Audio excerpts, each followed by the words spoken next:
Hi, and welcome to Creepy Crime Story, where the darkest truths aren't imagined, they're real. The first report was simple. A family afternoon at Colle San Marco, the wooded ridge above Ascoli Piceno, central Italy. A young mother, Carmela Melania Ria, 28, steps away from a picnic area and does not return. No panic on the tape, no frantic 911 in this jurisdiction. Italy runs on different numbers and different responders. But the pattern is familiar to anyone who works violent crime.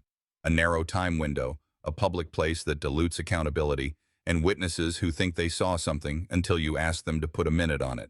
Scene control started with what we call a negative evidence sweep. No dragged footprints cutting across the worn paths, no obvious purse, phone, or jewelry left behind to suggest a staged disappearance. Vehicles parked as expected. The child's stroller folded in the trunk, consistent with a short stop rather than a day-long hike. Rangers and carabinieri marked the walking loops and tree breaks with colored tape. Volunteers pushed shoulder to shoulder through fir and pine, calling her name, then fell silent so handlers could listen for a cell phone tone or a watch alarm. Nothing carried. We built the timeline the same way you'd build it in a stateside task force. Last confirmed sighting, interval of unobserved time, first alert to authorities. Calls and messages in the 72 hours before the outing were pulled for routine triage. Who reached out to Melania, who she reached out to, and what stopped abruptly when she went missing. You never assume abduction. You test for it. How far a person could walk in 10 minutes on that grade, where a vehicle could stop without being seen from the main pull-offs. Which surveillance poles on the approach roads were actually live that afternoon. The early facts didn't support robbery. There was no point of entry damage on the family car. No witness reported a struggle, a scream, or a chase through the brush. The park, as parks do, gave you echoes, not answers. So we moved to what matters most in the first day, the spine of routine. When a life stops suddenly, everything ordinary leaves a hard edge. The last text sent, the last bill settled, the last geolocation handshake with a tower that never changes its position. Her digital exhaust was limited but not absent. The phone history would matter later, in court language, more than in public briefing. By evening, the perimeter widened. Maps spread across the hood of a patrol car. Pins marked where units had walked, where dogs had worked, and where the terrain turned from family-friendly to technical. Crews flagged 2 drainage cuts and a dirt spur that led out of the recreation zone toward less trafficked woods. None gave up a trace. The data aligned a little too cleanly. Sometimes that's the problem. The policy is to speak carefully until you have something you can stand on. A missing adult is not automatically a crime. But patterns, intimate partner risk, sudden loss of contact, a last-seen site that offers cover and vehicle access, push investigators to hold 2 ideas at once. Search for a living person while quietly preserving anything that could read like a crime scene tomorrow. 2 days later, a radio crackled with a location that was not Colle San Marco. A body had been found miles away inside the province of Teramo. Different jurisdiction, different woods, same case. 2 days after the park search, a patrol unit in Teramo province reported a body in the woods near Ripe di Civitella. Different terrain from Colle San Marco, tighter timber, short dirt spurs that let a vehicle pull in and out with limited exposure. Local carabinieri secured a cordon and staged the approach. The search at the park had stayed open. Now the case moved with jurisdictional clarity. Last seen in Ascoli Piceno, recovery in Civitella del Tronto. Scene work followed a standard order. Access path photographed, perimeter flagged, route of entry logged. Technicians documented clothing, jewelry still present, and the relative position of personal items. There were no obvious indicators of theft as a primary motive.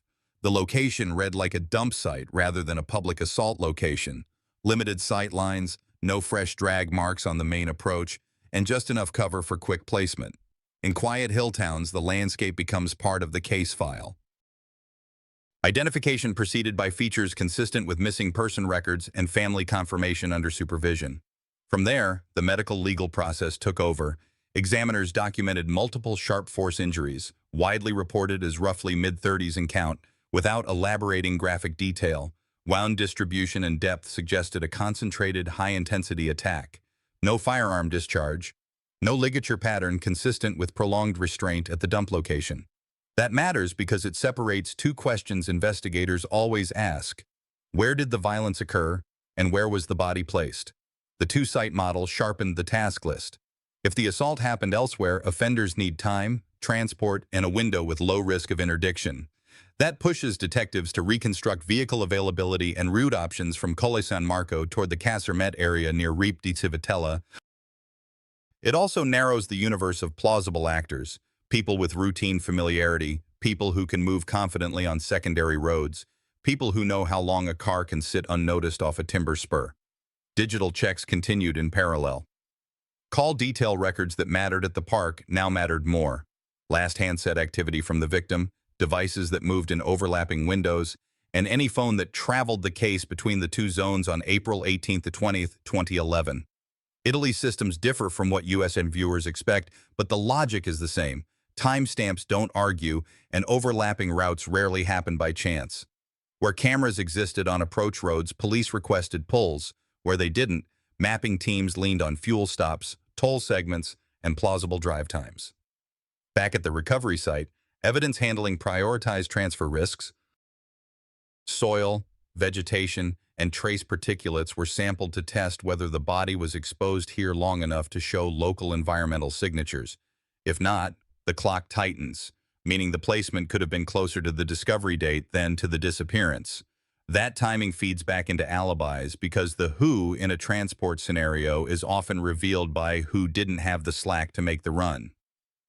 The notification to next of kin was handled with restraint.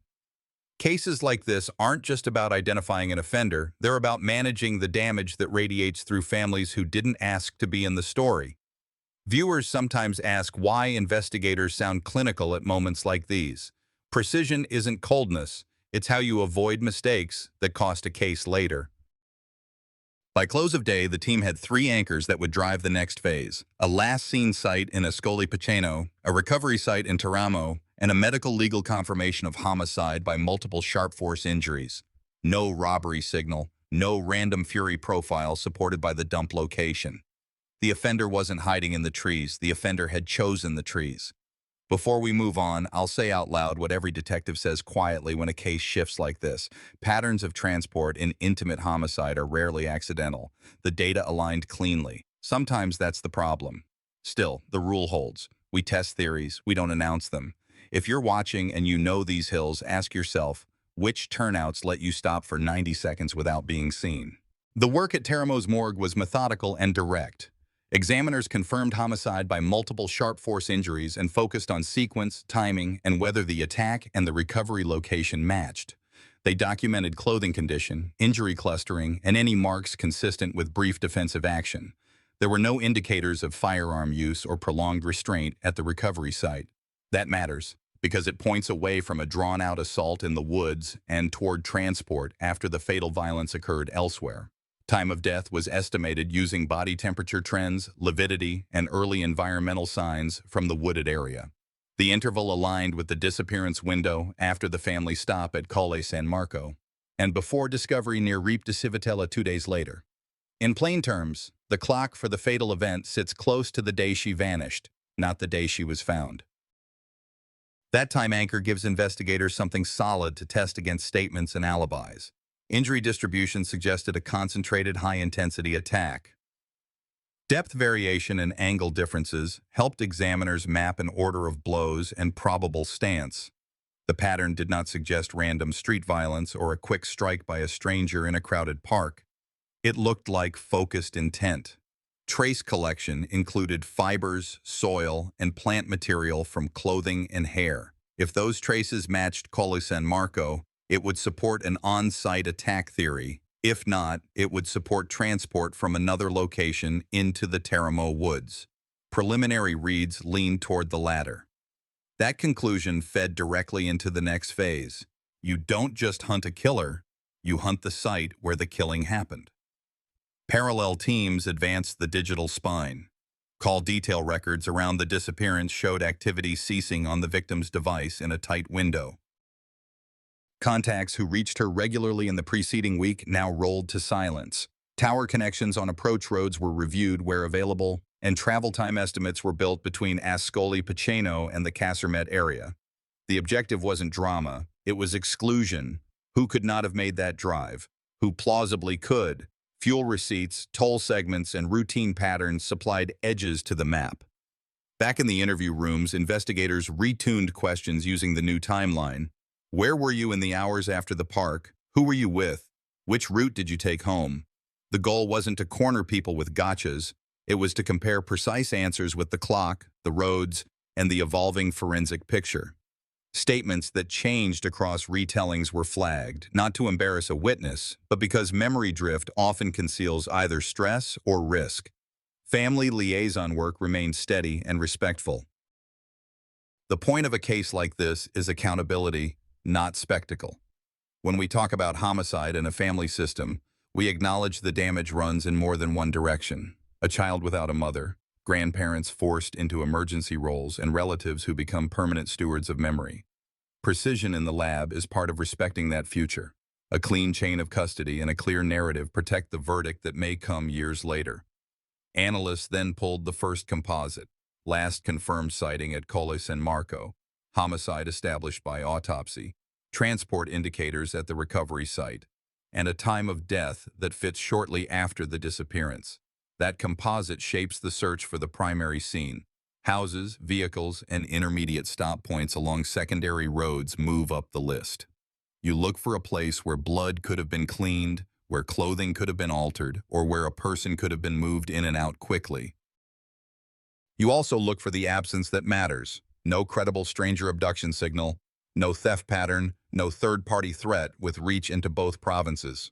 From the chair where I'm narrating this, the question is simple, even if the answer is not. When a homicide shows focus, transport, and planning, you test the intimate circle first. That is not a declaration, it's an investigative rule that prevents drift. We will keep it there, focused on evidence, not rumor, because restraint is how you arrive at a verdict that lasts. Before we close, a programming note for those following closely.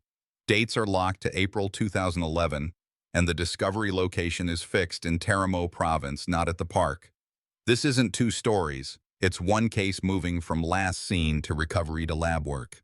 Next, we connect autopsy signals to route reconstruction and see how the first major inconsistencies surface when statements meet the clock. Victimology isn't biography for sympathy, it's the map of risk. Carmela Melania Ria was 28, a young mother anchored to routine, childcare blocks, family visits, short trips within the Ascoli-Piceno area. That routine created predictability. Predictability creates windows. Investigators built her week in reverse, appointments confirmed, text cadence charted, calls cross-referenced, and any anomaly flagged. Nothing in those last days reads like extortion, drug debt, or threats from strangers. The pattern is domestic, ordinary, bounded by people she knew. We start with the first ring, household and immediate family.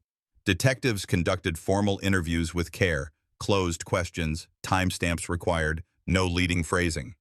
Who saw her last before the park stop? What time did each person arrive, leave, or contact her by phone? Which errands or childcare tasks were due that evening? Answers were logged, then compared to device activity. Cross-check is the entire point. Memory can drift, timestamps don't. When a statement placed someone at home during a given 15-minute block, records from towers, cards, or routine pings were pulled to verify. When a witness reported a short walk at the park, we matched that to the physical limits of the terrain and the narrow window between last confirmed sighting and the first search call. The second ring holds friends and relatives, people who text often but don't share a roof. Investigators gathered messages from the 72 hours before disappearance looking for stress indicators, sudden topic shifts, can we talk later, or abrupt silences in ongoing threads. There were ordinary exchanges about childcare and plans, then a drop-off at the point the case recognizes as the last seen window. No credible threat messages, no unknown caller pushing into her life. When friends describe relationship tension, those statements were preserved, not sensationalized. Tension is a pressure factor. It is not proof of homicide. The third ring is institutional. Co-workers, service contacts, and the military environment tied to the family. The husband served as a corporal major and instructor. That role widened the people investigators needed to understand: colleagues, subordinates, trainees. One name surfaced in media and case records later: a trainee who had been in contact with him. The relevance here is motive class, not conclusion. Affairs complicate lives. In homicide work, they often reshape opportunity and escalate conflict. The task is to place those dynamics on a clock. What was known, by whom, and when. With rings established, analysts built an opportunity matrix. Transport and dump implies a vehicle, knowledge of secondary roads, and the ability to move without raising flags. Who had a vehicle with flexible use on April 18, 2011? Who had a reason to be near the spur roads between Ascoli Piceno and Ripe di Civitella? Who would recognize that a wooded cut offered cover long enough for placement? Fuel stops, toll segments, and typical commute paths were mapped. If a person's routine never takes them near those spurs, they move down the list. If routine or personal history intersects that corridor, they move up. The digital layer helped trim the matrix. Carmela's device activity shut down inside a tight frame that pinned the likely window for fatal violence. Devices linked to the first ring were compared for movement against that same window. The aim wasn't to broadcast suspicion, it was to eliminate. If someone's phone never leaves a known area, if transactions pin them to a counter at a specific time, that person is less interesting. When a device shows gaps or takes a path consistent with our corridor, that person needs more questions. Gaps by themselves are not guilt. Sometimes they are just bad battery life. But in a case with transport, they matter. Detectives also reviewed the victim's pattern of self-initiated contact. She routinely checked in with family. That habit ended abruptly. Habit interruption is one of the quietest indicators in intimate homicides. It doesn't point at a single person, it points at timing. When you pair that timing with an attack style that looks personal and sustained, the practical universe of suspects shrinks toward those who could influence her movements without a fight in public, then act in private. The interviews tightened in the second pass. This is where tone matters. Investigators didn't ask for narratives, they asked for times and routes. From the park, what was your exact next stop? Which road did you take and why that one? Who can confirm that segment? The approach is clinical because in prosecutions that reach the Supreme Court level, imprecision becomes leverage for appeals. Clean logs today protect verdicts years later. There is a human side we don't ignore. Families under this kind of pressure absorb speculation and doubt. So while the matrix narrowed, the liaison team kept communications factual. Recovery confirmed in Teramo province, homicide established, ongoing review of routes and timelines. No announcements beyond what can be supported. Justice isn't a race, it's a record built to last. By the close of this stage, the case owned a working model. Carmela Ria's life in the week before the park was stable and predictable. Her communication habits ceased inside the disappearance window. There was no credible external threat profile, and the corridor between Ascoli Piceno and Ripe di Civitella is the practical path for transport that places investigative pressure on people with familiarity, access, and time. No names aired here. Evidence first. When you watch cases like this, ask yourself something simple. If an offender needs privacy to act and a vehicle to move, who in the victim's near life controls both? The case moved from mapping possibility to testing opportunity. With time of death anchored near the day of disappearance and the recovery in Teramo, investigators pressed the core question: who, within the victim's near life, had enough control over schedule and enough freedom of movement to execute transport without drawing attention? Interviews were rerun with tighter clocks. People inside the first ring, household and immediate family, were asked for minute-by-minute accounts covering the hours after the park stop and the following night. Investigators didn't want narratives. They wanted times, routes, and verifiable anchors. Which road was taken leaving the ridge? What fuel stop, if any? Who, if anyone, saw the driver or passengers at a specific location? Answers were compared against objective markers. Phone activity, known travel times between Ascoli Piceno and the wooded spurs near Ripe di Civitella, and any camera pulls on approach roads that actually recorded that week. And the first forced alignment came from device behavior. The victim's phone activity ended inside a narrow window. People closest to her were compared against that window for movement. Where a phone showed immobility consistent with home or a workplace, and receipts corroborated that position, the person slid down the board. Where a device had gaps or traveled a path that could intersect the transport corridor, that person required more questions. Gaps by themselves prove nothing. But when you stack a gap next to a route that makes practical sense for a dump site, the questions get sharper. Route reconstruction teams built scenarios using conservative assumptions.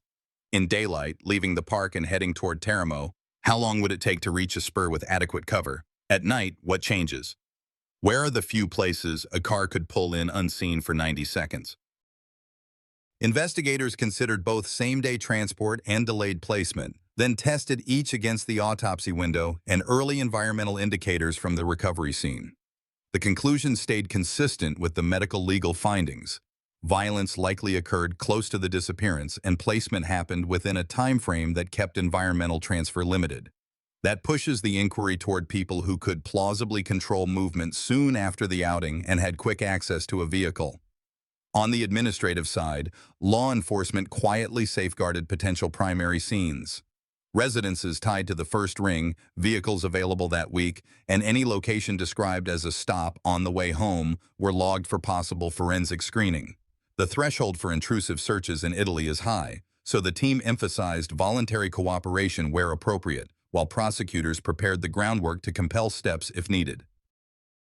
Precision here matters because any later conviction must survive multiple levels of review. Statement drifts started to appear, not dramatic contradictions, but subtle changes that happen when a story is retold under tighter time pressure. A 10-minute gap became 15. A side road that hadn't been mentioned in the first interview was now the chosen route to avoid traffic. Investigators flagged these points and ran the math. Could that revised route fit within the established window? Did the new detail introduce a location that intersects our map of likely spurs? Drift isn't guilt. Sometimes it's stress. But in transport cases, drift often points to the moment a person leaves a public timeline and enters a private one. At the same time, the professional environment tied to the family, military colleagues, trainees, routine contacts, was queried for schedule conflicts, unusual messages, and any last-minute changes. The name of a trainee connected to the husband had already surfaced in media coverage later in the case timeline. At this stage, its value to investigators was motive class and schedule pressure, not identity. Affairs alter priorities and create secrets. Secrets change who goes where, when, and with whom. Those changes are often visible on a calendar before they appear in a confession. From a forensic standpoint, the team aimed for transfer traces that could connect a person or vehicle to either site. Soil and plant particulates from the recovery area were compared to samples taken in searches of vehicles or shoes where consent and court orders allowed. The goal was not to produce a dramatic lab reveal, it was to add or subtract probability. If a vehicle shows no consistent trace with the recovery environment, that suggests either careful cleaning or non-involvement. If trace does align and is supported by travel time and device behavior, the weight increases. Each layer matters because no single layer, on its own, carries a courtroom. Liaison officers maintain tight messaging with the family. A homicide investigation of this type always risks turning private pain into public speculation. The updates were kept clinical. Timeline refinement, route testing, and continued interviews. Nothing premature. When a case lives in national headlines, restraint protects everyone, including the eventual jury pool. By the end of this phase, the working picture had clarity. A last-scene event at Colle San Marco, an autopsy that placed the fatal violence near that time window, a recovery in Teramo suggesting transport and placement, and an opportunity matrix that narrowed toward individuals with a practical blend of access, time, and route familiarity. The story didn't split into two. It condensed into one tight path. We still don't name a perpetrator here. Evidence builds in layers, and this layer was about aligning clocks with roads and words with data. For those of you watching closely, here's the practical question that keeps cases like this honest. When a timeline tightens, would you trust memory, or the routes a phone and a car can't help but reveal? When the evidence layer stabilized, last seen at Colle San Marco on April 18, 2011, recovery 2 days later in the Teramo woods, time of death aligned close to the disappearance, the case moved from collection to construction. Prosecutors began to draft a coherent theory that could survive scrutiny at every level of the Italian system. The core wasn't dramatic, it was orderly. A controlled window, a private opportunity, transport to a secondary site, and behavior after the fact that didn't match normal routine. The state's timeline started with the phone silence. Communication from Carmela Melania Ria ended inside a tight frame following the park stop. That anchors the fatal interval. Drive time models demonstrated that a vehicle could leave the ridge and reach the Ripe di Civitella spurs without drawing attention if the driver knew the secondary roads. Interviews taken under tighter clocks produce small but repeated shifts, a route remembered differently, a gap expanded by a few minutes, a late added side road that just happened to touch the corridor investigators already mapped. On their own, none of these details proved murder. Together, they formed a picture of access and control. Prosecutors also weighed motive class. Evidence of relationship strains surfaced within the family environment linked to the military context around the home. A trainee's name appeared in records later made public. In intimate partner cases, infidelity doesn't convict anyone. It explains escalation. The theory was careful. Interpersonal pressure could have triggered confrontation near the last seen window, with the fatal violence occurring away from witnesses, followed by a rapid transport and placement in Teramo province. That construction matched the autopsy timing and the transport indicators at the recovery site. The defense answered the only way a defense can at this point: attack the timeline, attack inference, and create daylight between coincidence and intent. They pointed to the absence of any eyewitness to a killing, the lack of a public assault scene at the park, and the fact that secondary roads are used by many locals for ordinary reasons. They pressed the distinction between statement drift under stress and deception, noting that memory can degrade in traumatic situations or after repeated interviews. They questioned whether environmental trace can ever be definitive in wooded terrain with overlapping soil types across provincial lines. Where technology touched the case, cell tower reach, camera reliability, they pushed for margins of error to be acknowledged on the record. Prosecutors shored up their position by tightening the why now and why here. The last seen window provided the when. The rings of proximity analysis and a narrow universe of people with both rote familiarity and time provided the who could. Vehicle access and the nature of the dump site gave the how, at least in broad strokes. In an adversarial system, clarity beats volume. They avoided overstatement and stayed with what could be taught to a jury. Clustered, sharp force injuries consistent with focused intent. A body placed where sight lines are limited.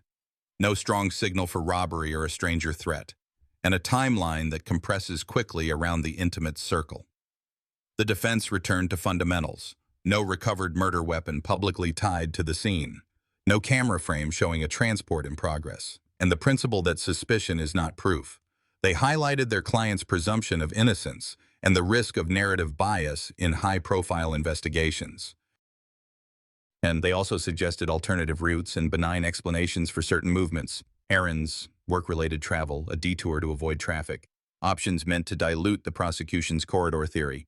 A case like this won't live or die on a single test. It survives on how tightly the parts fit when questioned by people whose job is to break them. That's why investigators kept pressing for corroboration from independent edges, a receipt that narrows a window by 5 minutes, a tower handshake that confirms or rejects a claimed route, a trace sample that doesn't make the case but keeps it from collapsing. The story inside the file was becoming the story that would be read aloud in court. One timeline, 2 locations, and a narrowing circle. We keep one promise to the audience and to the file. We don't outpace the record. The state now had a theory strong enough to charge. The defense had pathways to challenge nearly every inference. The next phase wouldn't be about speculation.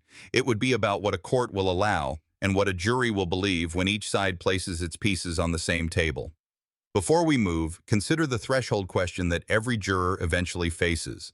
When there's no single smoking gun, do multiple independent parts, timing, transport, statement drift, route familiarity, reach the weight you'd need to call it beyond reasonable doubt? When the file left the hands of investigators and entered the courtroom, the story didn't change. The burden did. Timelines, route models, and autopsy estimates had to be translated into elements of a crime the court could adopt without speculation. The prosecution's case stayed narrow: a tightly bounded window after the park stop, a violence profile consistent with focused intent, transport to a wooded spur in Teramo, and post-event behavior that did not align with ordinary routine. No single exhibit claimed victory. The strength was in the fit. At first instance, the court accepted the transport narrative and the intimate partner escalation frame. The panel found that the opportunity window was controlled, the route familiar, and the placement in Ripe di Civitella consistent with concealment rather than chance. Early sentencing was severe, reflecting the court's view of intent and the sustained nature of the attack. Defense counsel preserved objections: memory drift under pressure, margins in cell tower reach, and the absence of a public assault scene at Colle San Marco. Those objections mattered because they became the road to review. On appeal, judges did not dismantle the core findings, they reweighed them. Italian appellate practice allows a hard look at aggravating circumstances. The cruelty aggravator, often decisive in length, was contested. The appellate court trimmed the weight of certain aggravators while leaving the conviction intact, recalculating the term to 30 years. The defense pressed further, arguing that inference had been allowed too much reach, that alternative routes and benign travel explanations were not given fair standing, and that without a weapon publicly tied to the crime, the leap from suspicion to certainty was too long. The appellate record captured each point, not to create doubt in the abstract, but to test whether the fit of parts could endure judicial skepticism. The final word belonged to the Supreme Court of Cassation in 2016. Cassation does not retry facts. It tests law and reasoning. It upheld the conviction and re-anchored the sentence at 20 years, a term that recognized intent and transport while settling the aggravator calculus.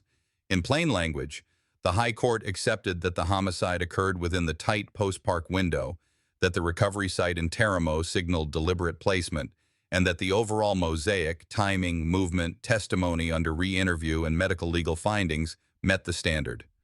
What it adjusted was how harshly the aggravating factors should drive years. The result is the single ending we keep in this series. Final sentence, 20 years. The defense's themes, memory limits, technology margins, life in a town where many know the back roads, were not ignored. They are preserved in the opinions, and that preservation is the point. A conviction that survives review is stronger than a dramatic verdict that collapses later. The law's job is not to echo headlines. It is to hold up when the record is read sentence by sentence. Here it did. For the family, legal language never carries the weight of what was lost. But a durable outcome matters. It secures the narrative against the two endings confusion that haunts public consumption of true crime. There is one. Conviction affirmed, sentence 20 years. Italy as the venue. 2 fixed sites, last seen at Colle San Marco, recovery at Ripe di Civitella. The case file closed that day in 2016 in a way it had not been able to before. As we transition to what followed, keep the trial lesson in mind. Endurance is the true measure of a case. The pieces must lock tightly enough that appeals don't break them. That is where justice actually happens. The legal story ended where the evidence led. In April 2011, Carmela Melania Rio was last seen at Colle San Marco near Ascoli Piceno. 2 days later, her body was recovered in the woods of Ripe di Civitella, Civitella del Tronto, Teramo. Medical examiners confirmed homicide by multiple sharp force injuries. Investigators proved a tight window, a transport to a secondary site, and a chain of conduct that pointed inward rather than out to a random assailant. Courts accepted that construction. After appeals and reweighing of aggravators, Italy's Supreme Court of Cassation in 2016 made the result final. 20 years. What followed wasn't dramatic, it was permanent. Custody shifted to the maternal side, and daily life reassembled around a child who would grow up with photographs and facts instead of memories. Community remembrance stayed steady. Masses, small vigils, a name spoken on anniversaries, because consistency is how a loss is kept from being flattened into a headline. That steadiness matters more than anyone's commentary.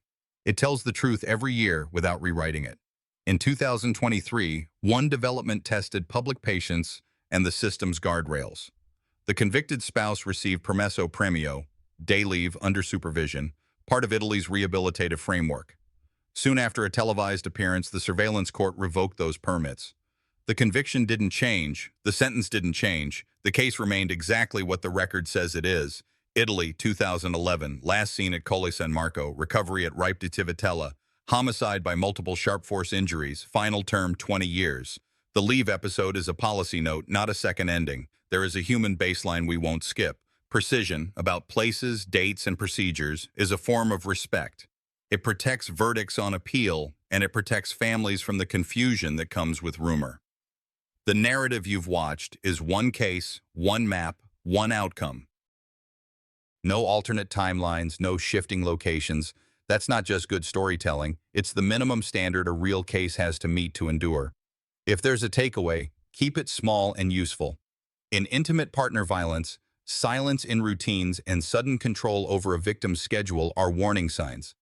Intervening early, through family, friends, or law enforcement, saves lives. It isn't moralizing. It's pattern recognition learned the hard way. We close where accountability lives. A young mother who did not come back from a park stop, a recovery 2 days later in another province, a transport model that held in court, and a sentence that survived the highest review. For Carmela Ria's family, justice is not closure. It is structure. It ensures that when this story is told 5, 10, or 15 years on, the facts do not move. I've told this case in one straight line. No rumors, no second ending, because truth deserves that dignity. Here's what I carry forward. If someone's world shrinks, fewer check-ins, controlled schedules, that's not drama. It's a warning. Step in early. Ask, document, involve help. Precision saves lives as surely as it wins trials.